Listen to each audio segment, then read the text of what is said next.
La patria ni se vende ni se rinde. Adelante, doctor Diego, que el pueblo ecuatoriano lo escucha.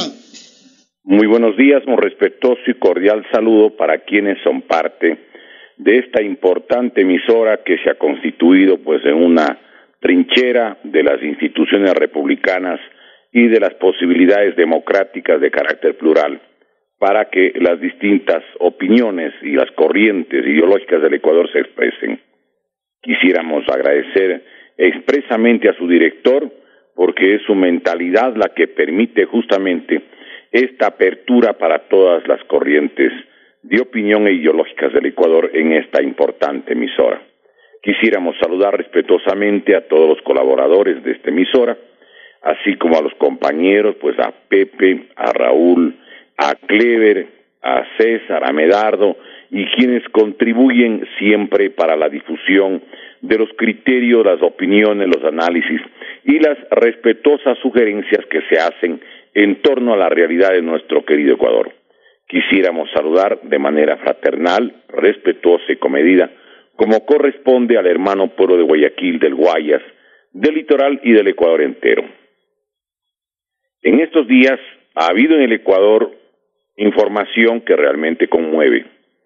El hecho de que 7 vidas de ecuatorianos, muy valiosos, cada uno de ellos, no solo para su familia, sino para la República, han sido cegadas, han sido, diríamos, impedidas de que continúen con sus actividades cotidianas a causa de los hechos que son de dominio público y que se refieren a la actividad de determinados grupos que tienen relación con negocios ilícitos en la frontera, diríamos, de Esmeralda, sobre todo, con la República de Colombia.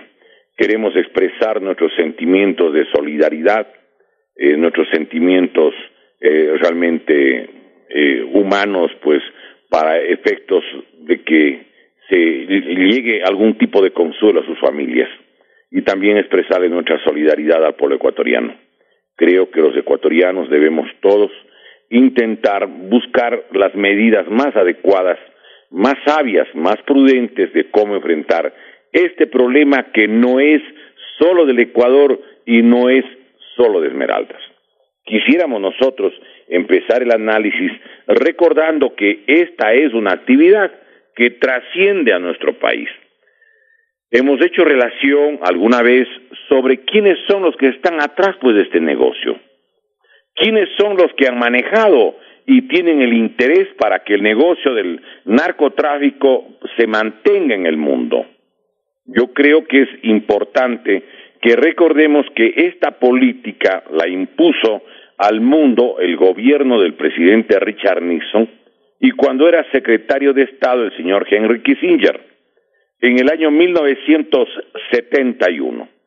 Y desde entonces, desde el año 1971, en vez de eliminarse o en vez de disminuir este negocio perverso, lo que ha sucedido es que en todos los continentes y en todos los países del mundo, dada la enorme rentabilidad, esta actividad se ha multiplicado. Pero hay beneficiarios, existen estudios de quiénes son los que han sacado provecho de esta actividad ilícita y que, claro, hay estudios como el de la universidad, por ejemplo, de Binghamton, del estado de Nueva York. Hay un análisis, un texto que en el año 2001, estamos hablando hace 17 años, se titulaba Dinero sucio, fundamento del crecimiento y del imperio de los Estados Unidos.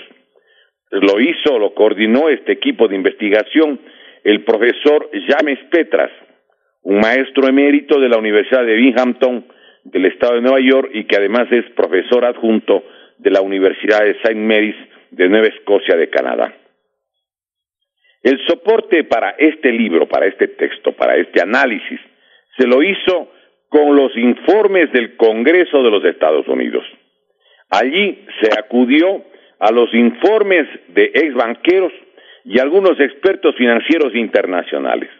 Y ellos llegaron a la conclusión siguiente, les ruego que tomen atención para que miren la trascendencia, la importancia y por qué quieren mantener este negocio en el mundo. Dice el estudio de James Petras, cuyo título es Dinero Sucio, Fundamento del Crecimiento y del Imperio de los Estados Unidos, dice textualmente este profesor norteamericano: los bancos estadounidenses y europeos blanquean cada año 500,000 millones y 1 billón, con B grande, o 1 millón de millones de dólares de dinero sucio.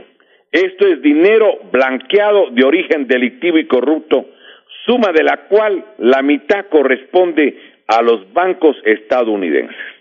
Miren ustedes, estamos hablando de un negocio que hace 3 lustros ya superaba los 500,000 millones de dólares y que calculaban que podría llegar entonces al billón, con B grande, al millón de millones de dólares, que en un año es el negocio del narcotráfico y del negocio que llamaríamos, pues como denomina este profesor universitario norteamericano, es del dinero sucio. Otra conclusión que tiene este análisis del equipo de la Universidad de Binghamton, del estado de Nueva York, y que corrobora luego otro informe del Instituto Tecnológico de Massachusetts, porque allí se hizo otro grupo de estudio que estaba a cargo justamente de coordinar de Abraham Noam Chomsky, otro distinguido e ilustre profesor universitario que tiene hoy 89 años y sigue dando clase. Su conocimiento sabio no se pierde. Si hubiera tenido que estar en el Ecuador, hace 29 años debería haberse retirado, porque con la actual legislación prácticamente a los 60 años los maestros tienen que irse. Y miren ustedes, James Petras tiene 88 años y el profesor Abraham Noam Chomsky tiene 89 años. Pero ¿cuál es la otra gran conclusión a la que llega este estudio de la Universidad justamente de Binghamton? Dice textualmente el informe, abro comillas: sin el dinero sucio, o sea, el dinero de actividades al margen de la ley, la balanza exterior de los Estados Unidos sería totalmente insostenible. El nivel de vida se derrumbaría, el dólar perdería valor, el capital de inversión y préstamo disponible se contraería y Washington sería incapaz de mantener su imperio global. Cierro comillas. Esto lo dice una universidad norteamericana y tengo aquí el informe en mis manos. Pero es necesario que recordemos además otros hechos que también son necesarios que la ciudadanía conozca y que se le oculta normalmente a las poblaciones de todo el planeta. Quiero advertir que es posible que a lo mejor haya una interrupción en este programa porque habría a lo mejor una rueda de prensa del Ministerio del Interior y en tal caso queremos pues exponer a los distinguidos radioyentes que continuaríamos luego que concluya dicha rueda de prensa. Dicho lo cual, avanzamos. A ver, el mayor mercado de la droga está en los propios Estados Unidos y no solo para el consumo. Recordemos que el sitio de mayor producción de marihuana de todo el planeta es el estado de California. Sí, señor. Entiendo que tiene de 5 a 7 veces una producción mayor que toda la que genera Colombia o Perú. ¿Cómo se explica que el gobierno de Estados Unidos no hubiese podido controlar este negocio y la distribución de las drogas en este país durante tantas décadas, a pesar de todos los medios tecnológicos que posee? Es que supone, o puede suponerse, que los estupefacientes llegan, como podríamos deducir nosotros, al firmamento de Estados Unidos y de allí se distribuye entre su población de manera imperceptible. Quizás hay que preguntar, ¿con los huracanes será? ¿Con los tifones quizá? ¿O con qué método? A lo mejor pueden decir que es similar al del maná bíblico que acompañó a Moisés en el desierto. Es decir, ¿cómo se distribuye la droga en Estados Unidos? Porque recordemos que mientras existen carteles de la droga en países como México, en México hay el cartel de Sinaloa, de los Zetas y una cantidad otra. En Colombia había, recordemos, el de Cali, el de Medellín, el del Valle, pero nadie ha escuchado, por ejemplo, que exista el cartel de Washington, o el cartel de Nueva York, o el de Los Ángeles. ¿Alguien ha oído hablar del cartel de San Diego, de San Francisco, de Miami, o de alguna ciudad de los Estados Unidos? No. Y entonces, ¿cómo se reparte la droga dentro del más grande mercado del planeta? Pues Los migrantes que retornan a las provincias nuestras del Ecuador nos cuentan que las drogas se venden en las calles, libremente, sin ningún problema. Y recordemos que no es que es una política que ellos persiguen a la droga, mentira. Es más, incluso han creado drogas artificiales o sintéticas que meten en los barrios de los afroamericanos y de los latinos en los Estados Unidos. El famoso crack, que en pocas consumidas de esta cocaína sintética prácticamente le destruye las capacidades sensoriales normales de un ser humano. Cuando impusieron o difundieron el crack en la década del 90, recordemos que llevó eso a que un congreso de los pastores afroamericanos en Estados Unidos pidió que no voten sus fieles por el Partido Republicano, porque le responsabilizaban al gobierno del señor Bush padre, ¿sí?, que justamente había decidido impulsar el consumo de la droga sintética en los barrios afroamericanos y de los latinos. Fue tal el efecto que más del 90% de los afroamericanos no votó por el Partido Republicano y no ganó las elecciones limpiamente el señor George W. Bush, el hijo de George Bush padre. Y ahí quien ganó las elecciones fue el señor Albert Gore. Pero para neutralizar la política que fue destapada, recordemos que le pusieron a dos figuras afroamericanas en el gobierno de George Bush hijo.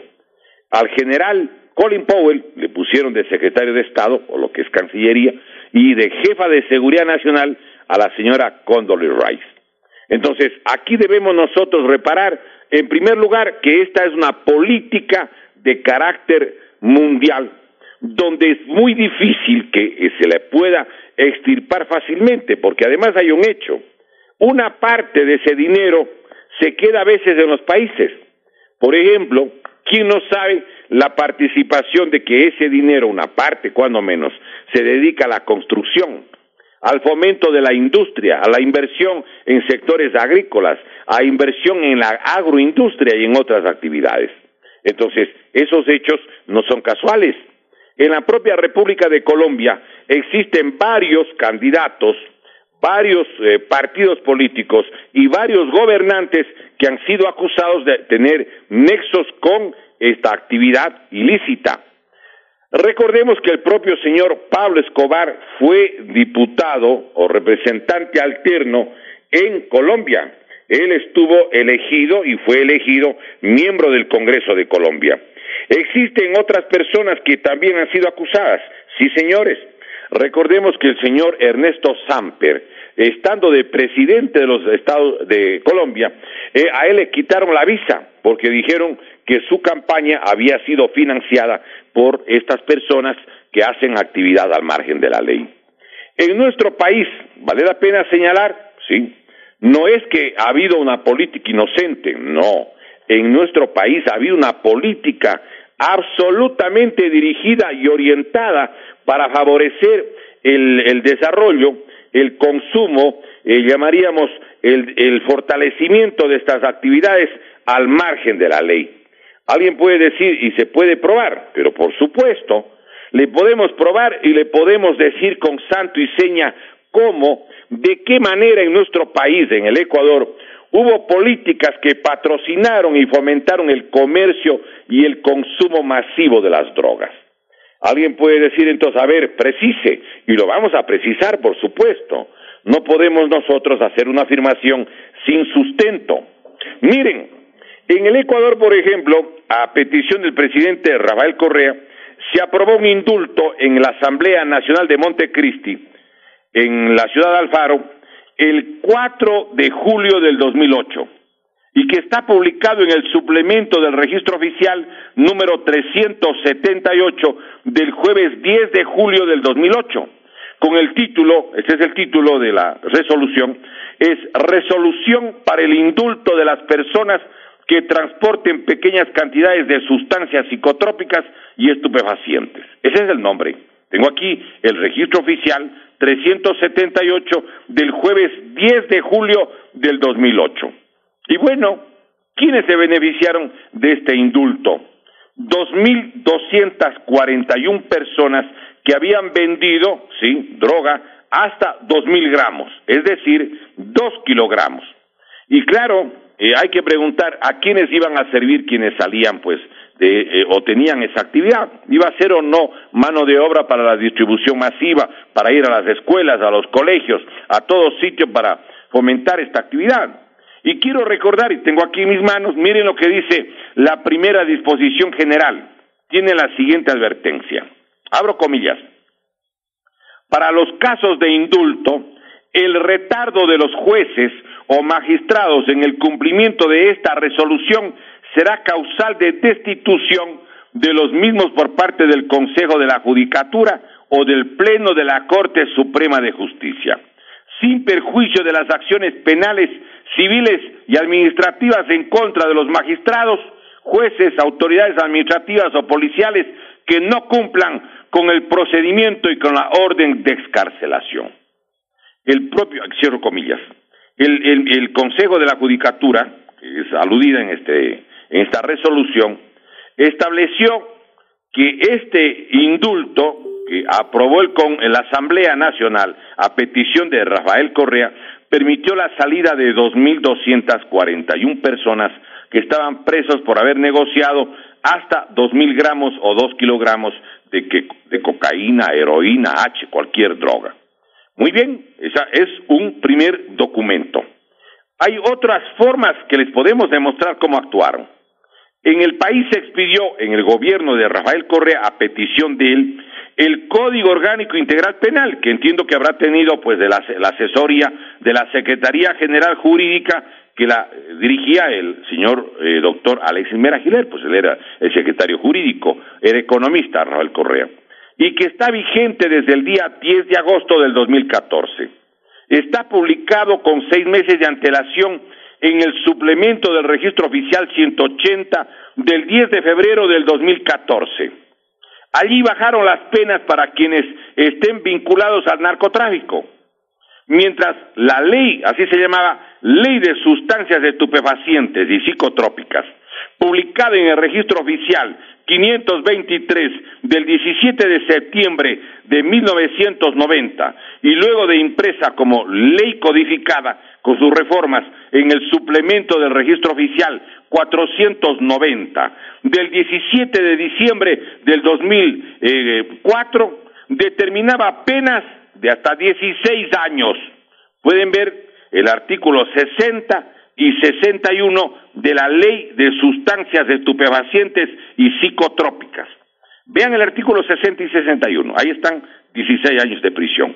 Pero el Código Orgánico Integral Penal, que puso, incrementó las penas para todas las organizaciones populares, para los dirigentes sociales, y que además incrementó las penas acumuladas hasta 40 años, en cambio en drogas, allí bajó.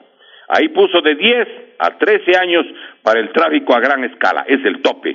Está en el artículo 220 del Código Orgánico Integral Penal, que está publicado en el suplemento del registro oficial 180 del 10 de febrero del 2014. 4 años menos para quienes hagan negocio a gran escala en el narcotráfico. Y además, a quienes tengan, por ejemplo, lo que llaman la mínima escala, en cambio se les daba penas de 2 meses a 6 meses, lo que produjo que 2.232 detenidos queden libres. Lo publicó Diario El Comercio del domingo 9 de agosto del 2015 en la página 5. Con esta política del indulto, más la vigencia del COIP, se contabilizaron 4.473 personas excarceladas de la mano del correísmo. Esos son los hechos, ahí están los datos, allí están los documentos, no estamos recurriendo a ningún adjetivo, a ningún insulto, nada, los hechos, simplemente los hechos. Pero a la vez se retenía y se mantenía en las cárceles a cientos de dirigentes indígenas, campesinos, defensores del agua y del ambiente. Si tuviésemos tiempo, leeríamos tranquilamente los nombres de cerca de 300 dirigentes indígenas y campesinos que por luchar para que no contaminen el agua están presos. y por otros motivos que están contemplados en el Código Orgánico Integral Penal. Provincia por provincia les podríamos dar la lista, pero ese era el gobierno de Correa, a favor de las actividades al margen de la ley, como lo estamos demostrando, y en contra de la dirigencia popular, los campesinos, los indígenas, los trabajadores, los estudiantes. Recordemos los juicios, pues, para tratar de amedrentar. Juicio a los estudiantes del Mejía, juicio a los estudiantes del Juan Montalvo, juicio a los estudiantes del Central Técnico, juicio a los 10 jóvenes del Uluncoto. Es decir, utilizaban la administración de justicia para la represión social absoluta. Pero eso no es todo lo que hicieron.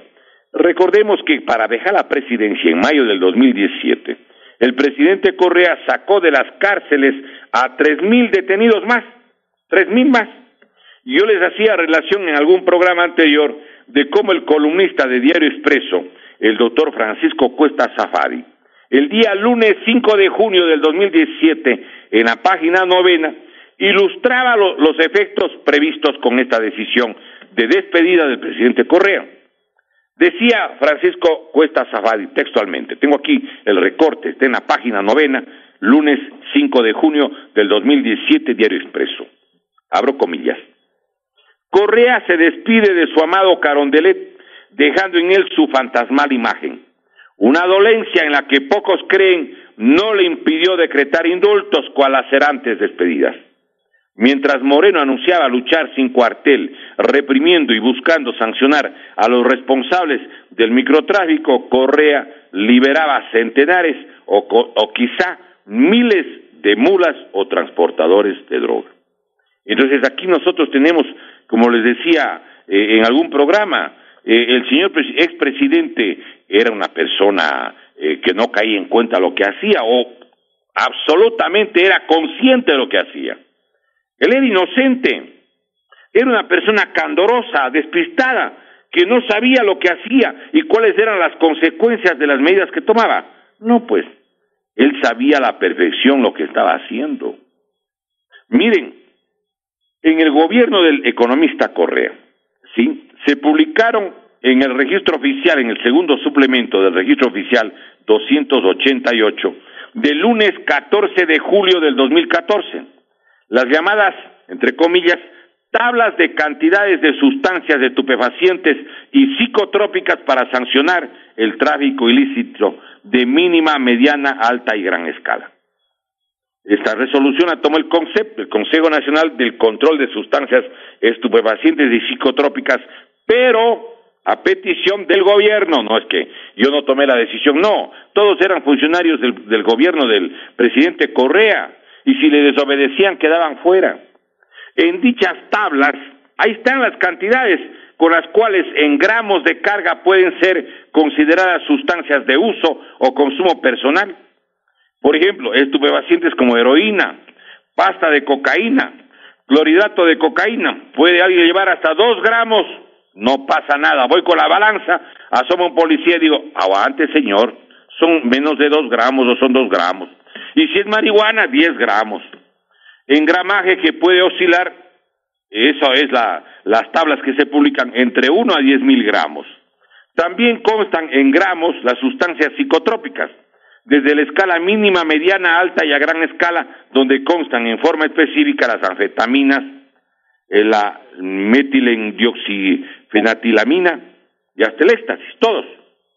Y claro, alguna gente dijo que estas tablas podrían disminuir las responsabilidades eventuales, porque no es lo mismo un consumidor que un traficante.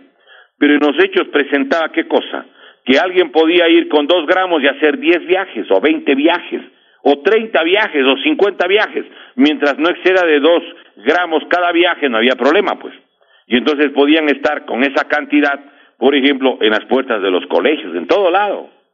Estas tablas de cantidades de sustancias estupefacientes y psicotrópicas, conforme el criterio y experiencia de muchos analistas, se convirtieron de modo nada inocente en salvoconducto de impunidad sistemática para una masiva e irreparable comercialización de las drogas, pues, y que además ha dado efectos, porque hay consecuencias de lo que ha sucedido en este campo. Recordemos, les decíamos en un programa anterior, En el Ecuador murieron en el 2017, la mortalidad por drogas, 8.693 personas. Ese dato le dio el Plan Nacional de la Secretaría Técnica de Drogas, la CETED.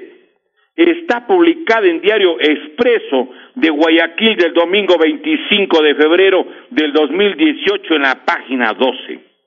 Ahí se da cuenta que la mortalidad anual, refiriéndose al año precedente, por el uso de drogas fue de 8.693 personas, que figura como el 13.42% del total de fallecimientos del Ecuador a escala nacional en un año. Pero además, en ese estudio se determina cómo, para iniciales en el consumo masivo, sobre todo han focalizado el trabajo entre jóvenes de 14 y 15 años y además de los colegios. Sobre todo, por eso van allá a los colegios y con el reglamento del salvoconducto, pues nadie les molesta porque están con menos de 2 gramos. Puede verse Diario Expreso, domingo 25 de febrero del 2018 en la página 12. Pero hay una cosa, en el Ecuador, que tiene 16 millones y medio de habitantes, mueren 8.693. Estados Unidos tiene muchos más habitantes que el Ecuador, pues. Estados Unidos tiene 326 millones de personas, pero en Estados Unidos fallecieron en el 2017, de acuerdo a un amplio estudio de Agustín Eus, que lo publicó en la sección Ideas, Diario El Comercio, el domingo 18 de febrero del 2018, en la página 7, él dice que en los Estados Unidos fallecieron en el 2017 65,000 personas. Esto es 13,000 víctimas más que las 52,000 que murieron en los 16 años de la Guerra de Vietnam. La Guerra de Vietnam duró del año 1959 al 75, con la participación de Estados Unidos, me refiero, porque antes invadieron los japoneses y luego los franceses y los derrotaron, y luego los derrotaron a los norteamericanos. En el mundo se estima que mueren al año 190,900 personas a causa de drogas. De esas, 65,000 son de Estados Unidos. Pero yo les quiero hacer caer en cuenta en lo siguiente. Si Estados Unidos tiene 65,000 muertos fallecidos por drogas en el último año, dividamos para 326 millones de habitantes y encontramos que en Estados Unidos mueren 199.38 personas por cada millón de habitantes. ¿Cómo se obtiene la cantidad? Dividiendo los 65,000 muertos para los 326 millones. Allí da 199.38 muertos por cada millón de personas. En el Ecuador es mucho más. ¿Por qué? En el Ecuador son 8.693 los que fallecen por consumo de drogas. Y dividamos 8.693 para 16.5 millones que tenemos en el Ecuador. En el Ecuador, por lo tanto, fallecen al año por cada millón de personas 526.84 personas por cada millón de personas. En Estados Unidos fallecen 199. En el Ecuador 526.8. Entonces, si ustedes hacen cuenta y por millón de personas, porcentualmente, en Ecuador mueren 2.64 veces más personas por droga que en Estados Unidos, que es el mayor consumidor reconocido del planeta en drogas. Miren ustedes, esas son las cifras, esos son los informes oficiales, esas son las cifras en el caso ecuatoriano del propio Plan Nacional de la Secretaría Técnica de Drogas, la CETED. ¿Dónde está publicado? En Diario Expreso del domingo 25 de febrero del 2018 en la página 12. Ese es el daño que han cometido, obviamente, diríamos, con enormes repercusiones para nuestro pueblo, para lo que significa la sociedad ecuatoriana. Pero además, yo quisiera que recordemos que, por lo tanto, el problema de la droga no está solo en Esmeraldas. No, señores. Eso está en todo el país. Lo que han hecho en el Ecuador, sacando como cerca de 7.500 microtraficantes, que no tienen además otro trabajo. Es un problema también de carácter social. No trabajan. Además, en el Ecuador, miren, hay 1.009.000 jóvenes que no están en las universidades y que no tienen trabajo y que son menores de 29 años y son mayores de 18 años y a lo mejor tienen familias. ¿Qué hace esa gente? En México, las personas que no estudiaban y no trabajaban iban a esta actividad que justamente le llamaban de los ninis, que ni trabajan ni estudian, y era donde estaba la potencial mano de obra para las actividades de organizaciones al margen de la ley. Eso es necesario que nosotros reparemos, compatriotas. Pero además, quiero señalar que hay un informe, y alguna vez hicimos relación al mismo, de la Policía Nacional, que está publicado en el diario El Comercio del miércoles 21 de junio del 2017, en la página 5. Allí se establece que el consumo masivo ha avanzado en los últimos años, ha llegado al extremo que hay sectores que están tomados, hay sectores críticos, por ejemplo, en la ciudad de Guayaquil, el centro de mayor población de nuestra patria, ¿sí? Y dice el informe de la policía, que repito, está publicado en Diario El Comercio el miércoles 21 de junio del 2017 en la página 5. Allí señala los sitios tomados, o lo que llamaríamos las zonas críticas de Guayaquil. Y dice, El Fortín, Pascuales, Isla Trinitaria, Los Guasmos, Bastión Popular y Portete. Aquí cabe preguntar, ¿y quiénes son los que están vendiendo allí esta sustancia legalmente prohibida? ¿Quiénes son? ¿No estarán allí los cerca de 7.500 que salieron de las cárceles, tal vez? Pregunto. Porque la cantidad de habitantes que residen en estas zonas equivalen a unas 3 veces, cuando menos, toda la ciudad de Cuenca, y 4 o 5 veces el tamaño y la población de Ambato, de Riobamba, de Machala, de Santo Domingo. No estamos hablando de una vez, no. 3 veces Cuenca, 5 veces Ambato, Riobamba, o Machala o Santo Domingo. Reparemos, compatriotas, lo que aquí ha pasado en el país, pues. Eso es necesario que la gente sepa. Por ejemplo, hay información que está en Diario El Universo del domingo 11 de junio del 2017 en la página 13. Dice que en los últimos años en el Instituto de Neurociencias, que supongo que es del antiguo Hospital Psiquiátrico Lorenzo Ponce de la Junta de Beneficencia, allí se atienden, óigame, 51,000 pacientes por las distintas sustancias. Entonces, es importante que recordemos además que de ellos, menores de 19 años, desde 10 a 19 años, son 15.719 personas. Habría allí que establecer una política del Estado que si desde el gobierno patrocinaron estas políticas, auspiciaron estas actividades, como lo estamos demostrando con los registros oficiales, con el número, con la fecha, con la precisión más absoluta. Debería o no haber un mecanismo que ayude, que auxilie a las familias que tienen miembros que han caído víctimas de esta terrible circunstancia. Pero además, la violencia está íntimamente vinculada a la comercialización.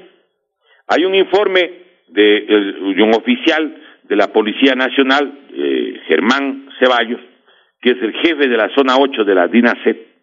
Él establece, está publicado en el Diario El Universo del lunes 29 de mayo del 2017, que del análisis de los primeros meses de ese año, prácticamente 1 de cada 3 personas que mueren por, razones que no son enfermedades en Guayaquil, se debe a las disputas por el microtráfico y que, claro, hace de que estén peleando por el barrio, por la calle, etcétera, etcétera. Yo quisiera recordar que esto lamentablemente también sucedió en México. Estas políticas no son nuevas, estas políticas son aplicadas en los países del mundo de una manera que, claro, es necesario que nosotros lo tengamos que advertir y decir, señores, aquí habrá que además analizar ¿Tiene lógica, por ejemplo, las luchas de carácter exclusivamente militar? Yo creo que no. La experiencia lo demuestra.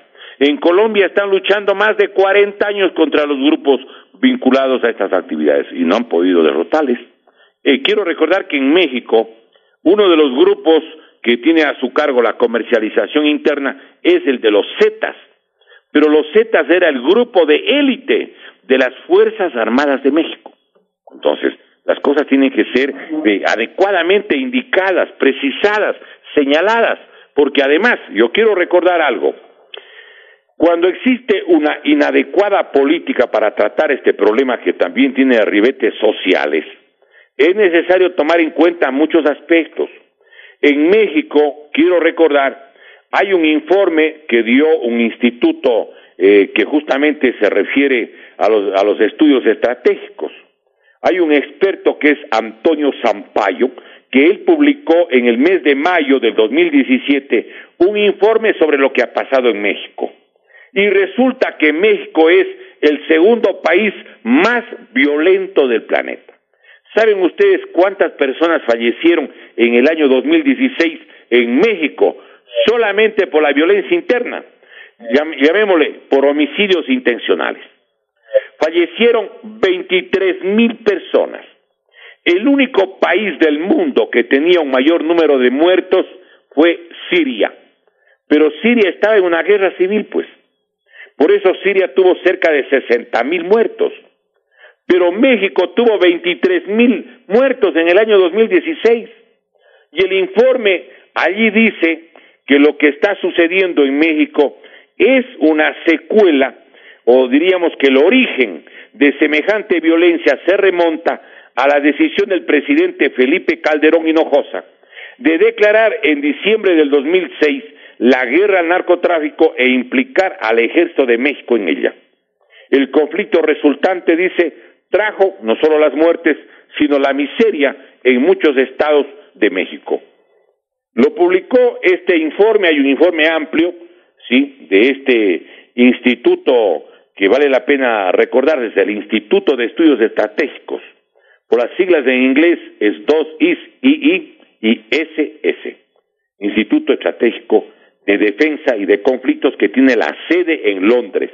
También un resumen se publicó en Diario Expreso de Guayaquil el jueves 11 de mayo del 2017 en la página 24. Yo les hago aquí una reflexión. En el Ecuador hay un problema, pero habría que brindar soluciones sociales. Si alguien tiene trabajo, obviamente no va a incursionar en actividades al margen de la ley. Si les permiten estudiar a la juventud, le dan la posibilidad para que no se desperdicie en otras actividades.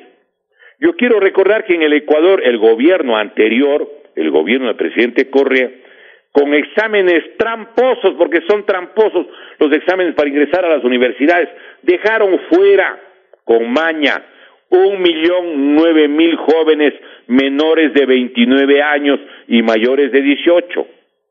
Ellos no tienen trabajo. Hay un informe del Banco Mundial sobre la situación de la juventud ecuatoriana. De cada 100 fallecimientos de menores de 19 años, 12% son por suicidio. Son los datos que da justamente el organismo de las Naciones Unidas para la juventud. Miren, yo creo que en el país es necesario ponerse a meditar lo que verdaderamente ha pasado, pero que además en el país hay otras cosas que también han sucedido y que es necesario dejar observando. Por ejemplo, miren ustedes, aquí hay que hacer una pregunta. En México los problemas se desataron a raíz de la participación en lo que es el control y conflicto interno por parte de las Fuerzas Armadas Mexicanas. Lo dice el informe al que he hecho relación desde Londres. Por eso hay 23,000 muertos y entiendo que en los últimos años la cantidad supera las 232,000 víctimas. Pero yo quisiera recordar algo. En la Constitución de la República, lo que tiene que ver con Fuerzas Armadas, estaba eso regulado en el artículo 158. Las Fuerzas Armadas en el Ecuador se supone no están para las actividades al interior del país. El artículo 158 dice en la Constitución que las Fuerzas Armadas y la Policía Nacional son instituciones de protección de los derechos, libertades y garantías de sus ciudadanos. Y dice en el segundo inciso, las Fuerzas Armadas tienen como misión fundamental la defensa de la soberanía y la integridad territorial. Soberanía e integridad territorial, no problemas internos. Y dice el tercer inciso, la protección interna y el mantenimiento del orden público son funciones privativas del Estado y responsabilidad de la Policía Nacional. Es decir, están perfectamente determinadas o, señaladas con precisión las actividades que debe tener o debe asumir cada uno de estos sectores. Pero es importante que nosotros aquí en nuestro país también hagamos relación, pues, a cuál fue la política general del gobierno anterior en lo que tiene que ver, sí, por ejemplo, a los hechos, porque no es solamente las leyes que hemos comentado, no son solo las leyes, existen otras conductas que apuntalaron en esta misma dirección. Por ejemplo, recordemos, a pesar de varias solicitudes públicas, desde las elecciones del 2006, nunca se permitió que se averigüe los posibles aportes para las campañas electorales ante la constancia de gastos escandalosamente altos de varios candidatos, sobre todo de los finalistas. ¿Por qué nunca permitieron saber de dónde salió la plata para la campaña electoral, por ejemplo, del 2006? Tenían recelo en el poder y sabían el trasfondo o conclusiones posibles que podían quedar al descubierto. Recordemos, allí el gasto del candidato ganador era similar o quizá mayor al candidato del otro finalista de Álvaro Noboa. ¿Por qué nunca permitieron que se revisen las cuentas de los candidatos? Pues, un segundo aspecto, nunca se controlaron en forma seria las fronteras del Ecuador, precisamente para en los hechos facilitar la notoria comercialización y transporte de sustancias ilícitas. En forma preconcebida se otorgó luz verde y permisibilidad a las actividades de grupos al margen de la ley, pues. Otro elemento, en más de una década no funcionaron los radares en ninguna parte del país, peor en las fronteras, pues, al extremo que según la compañía china que los vendió, jamás se colocaron los radares, por lo que está demandando al Ecuador una fuerte indemnización, está pidiendo 280 millones porque dicen que ellos son víctimas de desprestigio injustificado y malicioso, que no es que los radares no valían, sino que no instalaron. Pero por favor, ¿cómo puede haber un país que no tenga radares, que los tenga comprados y que no los haya instalado? ¿Responsabilidad de quién es eso, pues? Además, yo creo que vale la pena aquí hacerse una pregunta. ¿Alguien cree que si no había radares no estaban dando facilidad de acceso para avionetas o naves que podían entrar al Ecuador, por ejemplo? ¿Alguien supone o cree que incluso Estados Unidos no tiene la capacidad satelital para saber lo que estaba sucediendo y que no hizo absolutamente nada? Porque claro, el gobierno anterior era el gobierno del Plan Colombia, pues. El gobierno que permitió que vayan 12,000 miembros de la Fuerza Pública a la frontera norte, sobre todo en Sucumbíos, para otros operativos contra las fuerzas insurgentes del vecino país. Pues esa es la realidad, esos son los hechos. Hay un cuarto elemento. El régimen del fascismo del siglo XXI se apropió, incluso violando leyes, en forma preconcebida de haciendas con pistas de aterrizaje, donde luego llegaron avionetas con sustancias ilegales. El caso de la Clementina, pues en la provincia de Los Ríos. Recordemos que su antiguo dueño, el abogado Noboa Pontón, quiso entregar el monto de los tributos que le decían que debía, que eran desmesurados sin duda. Le decían tiene que pagar 95 millones.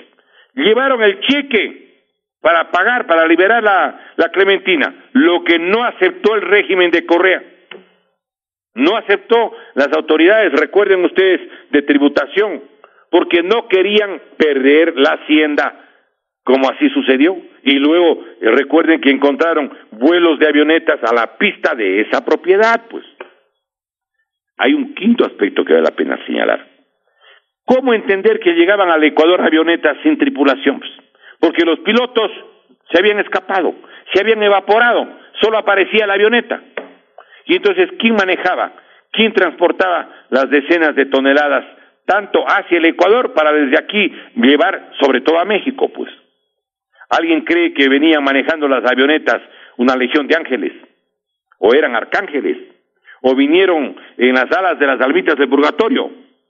De las decenas y decenas de toneladas de drogas que dicen que se han encontrado, cabe preguntar, ¿dónde las han destruido? ¿Las quemaron? ¿Dónde? ¿Cuándo?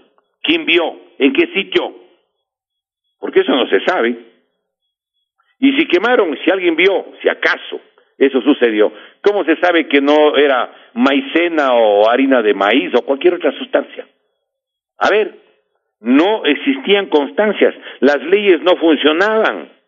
Los órganos de fiscalización como la propia Asamblea y la Comisión de Fiscalización que controlaba Alianza País tampoco funcionaba, pues.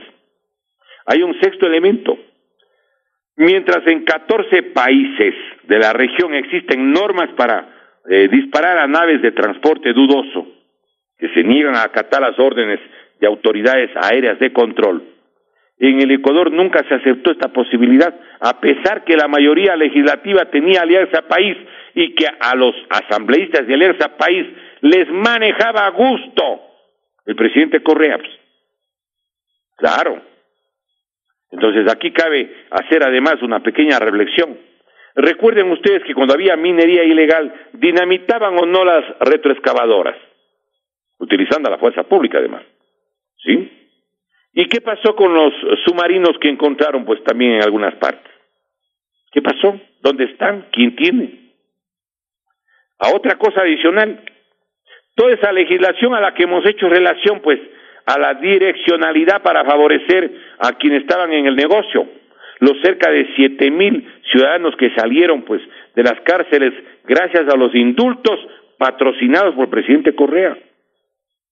Otro elemento que vale la pena en el análisis, recordemos que en el artículo 416, numeral 6, de la Constitución de la República, se establece en forma curiosa que el Ecuador reconoce el principio de la ciudadanía universal, la libre movilidad de todos los habitantes del planeta y el progresivo fin de la condición de extranjero. Eso entre comillas. Reconoce el principio de la ciudadanía universal, la libre movilidad de todos los habitantes del planeta y el progresivo fin de la condición de extranjero.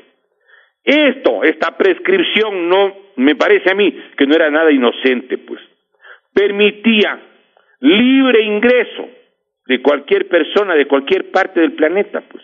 Podían tener antecedentes judiciales, podían tener hechos penales que responder en sus países, no se pedía ni certificado de antecedentes judiciales limpios, nada. Yo me permito preguntar, a ver, y no es que uno se oponga a la presencia de seres humanos de otro país que pueden ser perseguidos, pueden ser exiliados políticos, exiliados económicos, como está pasando con los hermanos de Venezuela. Nadie se opone al ingreso humanitario, no señores. Pero una cosa es el ingreso humanitario y otro el libre ingreso de personas que podían tener antecedentes penales. Recordemos que la propia DEA, y la DEA de Colombia también lo reprisó, lo dijo al igual que la DEA a nivel general, ¿sí? Dijeron que en el Ecuador se había convertido en una sede de las Naciones Unidas, pero del crimen internacional, pues, porque llegaron gente de grupos de Rusia, de Nigeria, de una cantidad de países, de Italia, recordemos pues. Yo le pregunto a la gente que me escucha, por favor, ustedes han oído que el Vaticano, donde está la Santa Sede de la Iglesia Católica, da libre entrada y permanencia a cualquier persona de cualquier parte del mundo. Los Estados Unidos, Cuba, Rusia, ¿qué país del planeta daba el trato que pusieron en la Constitución de Montecristi? Pues por favor. Pero además yo quisiera recordar que durante el gobierno del presidente Correa y de Alianza País, porque ese es el gobierno, ¿sí?, con evidente apoyo oficial se promocionó, ¿sí?, y se proyectaron en los canales de televisión, incluso oficiales, y hubo una política cultural de propaganda social intensiva, promotora de las supuestas bondades de esta actividad, como el narcotráfico, y se pasaron telenovelas que evidenciaban que esta actividad era muy rentable y una opción para los jóvenes sin trabajo, pues. Le presentaban que este problema social masivo, sí, tenía alternativas o posibilidades. Recordemos el nombre de algunas de esas novelas o series: El Capo, La Reina del Sur, El Señor de los Cielos, Sin tetas no hay paraíso, y otra, Con tetas sí hay paraíso, Pablo Escobar, Rosario Tijeras, en las dos versiones, la versión mexicana y otra la colombiana. En forma paralela se excluyó de manera planificada, en cambio, a los jóvenes de las universidades, pues, si no tenían trabajo. Entonces, ¿cuál era una opción que le estaban presentando? Le estaban presentando la opción que le daban las telenovelas. Entonces, esto también hicieron en México. Entonces, uno va viendo que en nuestros países, en nuestras repúblicas, sí, están aplicando exactamente las mismas políticas que aplicaron en México. Y miren el panorama de México. Yo pienso que las autoridades tienen que creativamente diseñar políticas que no queden, pues, o que no sean exclusivamente de carácter o de corte militar, para evitar justamente el espejo que tenemos en otro país hermano de América Latina. Y me parece que es importante que nosotros analicemos, por ejemplo, incluso propuestas que hemos visto en las redes. Dicen que el problema se soluciona poniendo bases militares extranjeras. Pero por favor, en Colombia están las bases militares de Estados Unidos durante varias décadas, y en el Perú, y en otras partes, y no han podido solucionar.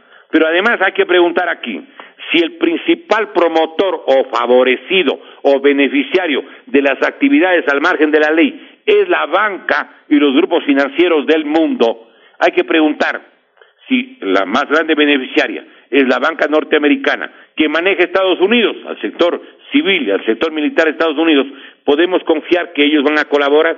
Alguien puede decir, pero sí existen campañas a veces en las que capturan a personas que están en esta actividad. Sí, claro, porque cuando se vuelve más difícil el acceso, sube el precio. ¿En dónde? En el mercado norteamericano, en el mercado europeo. Todo está vinculado, pues. Pero me parece que es importante que nosotros comprendamos que estas políticas de destrucción social no están diseñadas para un solo país, pues. Son políticas que aplican de manera global, de un país tras otro.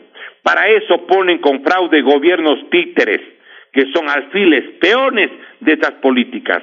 Lo que hoy ha acontecido en los años anteriores en el Ecuador, en torno al narcotráfico, como hemos analizado, sí, desde el punto de vista académico, también se Compañero Diego, disculpe que le interrumpamos. Nos han hecho señal de cabina que el programa del día de hoy, 15 de abril, ha concluido, compañero Diego. Dejemos allí el análisis de este tema, que nosotros creemos que invita a que el gobierno nacional, invita a que las autoridades, sí, mancomunadamente busquemos cómo proteger a la juventud, cómo proteger a la niñez, cómo brindarle alguna salida, alguna solución para las familias pobres. Uno lee los periódicos y ve cómo hay padres de familia que les encadenan a los hijos para que no salgan de la casa. Uno mira dramas terribles y cómo ahora existen delitos y crímenes que antes no se conocían en el Ecuador, porque por la ansiedad y la desesperación de consumir la droga y querer dinero, no tienen problema de dar una puñalada al hermano, a la hermana, al papá, a la mamá. Lo que han pasado en el país es parte de un proyecto de destrucción nacional. No solo han destruido el sistema educativo, el sistema de salud, la seguridad social, la administración de justicia, han pretendido desestructurar a las Fuerzas Armadas. No, además han tratado de afectar biológicamente al pueblo ecuatoriano. Y eso es lo que nosotros no podemos dejar de señalar. Pero el análisis de esto tampoco nos puede hacer que olvidemos los otros problemas que están pendientes. Si necesitan dinero para la atención de los jóvenes, señores, pero si están denunciando documentadamente que se han robado 35.695 millones de dólares, más plata que todo el presupuesto del año 2018. Por favor, ahí está la plata hasta para atender a la gente que necesita, para auxiliar a las familias desesperadas y angustiadas.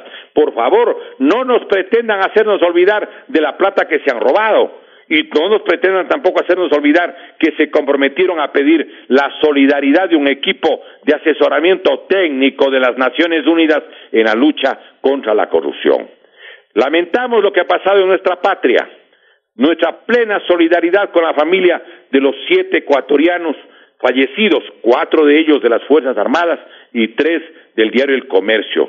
Nuestra total solidaridad con ellos y nuestra invitación a todos los ecuatorianos a que nos enteremos de la verdad, que analicemos con el mejor criterio, con madurez, y que busquemos las soluciones más creativas que den la menor cantidad de víctimas de nuestra patria. Este es nuestro país, tenemos que defenderlo y tenemos que proteger, y cada ecuatoriano vale más que todas las fortunas del mundo, porque cada ser humano es irrepetible. No se puede ni con un chimborazo de oro, ni con el macizo andino de diamantes y gemas y piedras preciosas, y con los océanos completos de billetes de $100 y de 100 libras esterlinas, no se repone una sola vida humana. Por eso, por nuestros hermanos del Ecuador, nuestros hermanos de la humanidad misma, es que tenemos que actuar de manera creativa, recordando en el caso de nuestro país que la patria ni se vende ni se rinde, que la patria con el alma se defiende y que lucharemos para la sobrevivencia, para que este Ecuador sea libre y eterno. Muchísimas gracias.